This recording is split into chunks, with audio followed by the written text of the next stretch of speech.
नमस्कार मंडळी, मी जयदेव कुंभारे आमच्या यूट्यूब चॅनलवर तुम्हा सगळ्यांचे स्वागत करीत आहे। आणि आज मी तुम्हाला खूप महत्त्वाची माहिती देणार आहे, जे केल्याशिवाय तुमची पेन्शन कंटिन्यू राहू शकत नाही मित्रांनो। कारण प्रत्येक ठिकाणी आता आपल्याला ई-के-वाय-सी करायची आहे। ज्याप्रमाणे तुम्ही जे दिव्यांग पोर्टल आहे त्याच्यावर पण ई-के-वाय-सी केली की नाही केली मला माहिती नाही, पण जर नसेल केली, तुम्ही रजिस्ट्रेशन करून ठेवलेलं आहे, तर तिथं पण ई-के-वाय-सीचे ऑप्शन आहे। आणि सेम ऑप्शन आता UDID कार्ड ॲप्लिकेशन, तुम्हाला माहीत आहे UDID कार्ड ॲप्लिकेशन जे अपंगत्वाचं कार्ड जिथून बनते ते कार्ड, त्याच्यावर पण ई-के-वाय-सीचा ऑप्शन आलेला आहे। आणि सगळ्यांनाच ई-के-वाय-सी करायची आहे। आणि आज मी तुम्हाला प्रोसिजर सांगणार आहे, पद्धत सांगणार आहे की UDID कार्डवर ई-के-वाय-सी कशी करायची। कारण ते करणं खूपच गरजेचं आहे आणि प्रत्येकासाठी बंधनकारक आहे। आणि ज्याप्रमाणे मी आज तुम्हाला सांगणार आहे ई-के-वाय-सी कशी करायची, तशीच ई-के-वाय-सी तुम्हाला त्या दिव्यांग पोर्टलवर सुद्धा जाऊन करायचीच आहे। आज मी तुम्हाला UDID कार्ड ई-के-वाय-सीबद्दल सांगणार आहे, म्हणून हा व्हिडिओ चांगल्याने आणि लक्षपूर्वक ऐका। आणि नवीन असाल तर सबस्क्राईब नक्की करा, लाईक करा, हाईप करा आणि कॉमेंट करा आणि शेअर करा मित्रांनो। आणि सबस्क्राईब केल्यानंतर बेल आयकॉन दिसेल, त्याला क्लिक करून ऑलवर क्लिक करा। थँक्यू। तर आजचा व्हिडिओ आपण आता सुरू करू। मंडळी, गुगलवर जाऊन तुम्हाला UDID सर्च करायचे आहे आणि जसं तुम्हाला ऑप्शन दिसेल तिथं क्लिक करायचे आहे, किंवा PWD लॉगिन आहे तिथं तुम्हाला क्लिक करायची आहे। तर अशा प्रकारचा एक ऑप्शन उघडेल।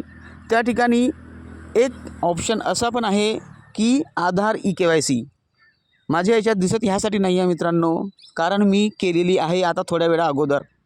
मी स्क्रीन रेकॉर्डिंग नाही केली, परंतु मला लक्षात आलं की स्क्रीन रेकॉर्डिंग करायला पाहिजे होता, पण मी केली नाही। पण तिथं एक ऑप्शन येईल, जसं तुम्ही उघडाल आधार ई-के-वाय-सी, तर त्या ठिकाणी तो आधार ई-के-वाय-सीचा ऑप्शन जसे तुम्ही क्लिक कराल, तुम्हाला इथं एनरोलमेंट नंबर म्हणजे तुमचा UDID नंबर तुम्हाला विचारेल, तिथं टाकायचा आहे, डेट ऑफ बर्थ टाकायची आहे।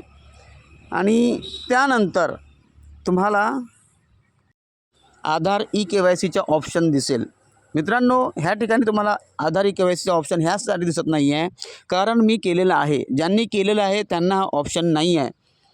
पण तुम्ही जर नाही केलं आहे तर हे साईट ओपन झाल्यानंतर इथं एक आधार ई-के-वाय-सीचा ऑप्शन दिसेल, त्या ठिकाणी तुम्हाला क्लिक करून आपला आधार कार्ड नंबर अगोदर टाकायचा आहे। आणि आधार कार्ड नंबर टाकल्यानंतर त्याला जेव्हा तुम्ही प्रोसीडमधून ऑप्शन दाबाल, तर तिथे तुम्हाला OTP विचारेल, आधार OTP। ज्या मोबाईल नंबरसोबत तुमचं आधार कार्ड लिंक आहे त्या नंबरवर तुम्हाला OTP येईल ना, तो OTP टाकून त्या ठिकाणी तुम्हाला समोर जायचं आहे। जसं तुम्ही OTP टाकाल तिथं तुम्हाला आधार लिंक होऊन जाईल। मग समजून जा की तुमचं ई-के-वाय-सी कंप्लीट झालं। पहा, अशा प्रकारे तुम्ही ई-के-वाय-सी करू शकता। एकतर तुम्ही सेतू केंद्रातून करा, एकतर तुम्ही घरी बसून ह्या अशा प्रकारे जे मी सांगितलं तसं करा, किंवा तुम्हाला मग ह्याच कामासाठी तहसील ऑफिसमध्ये जावं लागेल। तर तो जाण्याचा त्रास टाळण्यासाठी तुम्हाला घरी बसून कसं करायचं ह्याच ठिकाणी तुम्हाला आधार ई-के-वाय-सीचा ऑप्शन येईल। ह्यासाठी माझ्या याच्यात दिसत नाही मित्रांनो, कारण मी आताच केलेलं आहे। तर ह्या ठिकाणी आधार ई-के-वाय-सी म्हणून ऑप्शन येईल।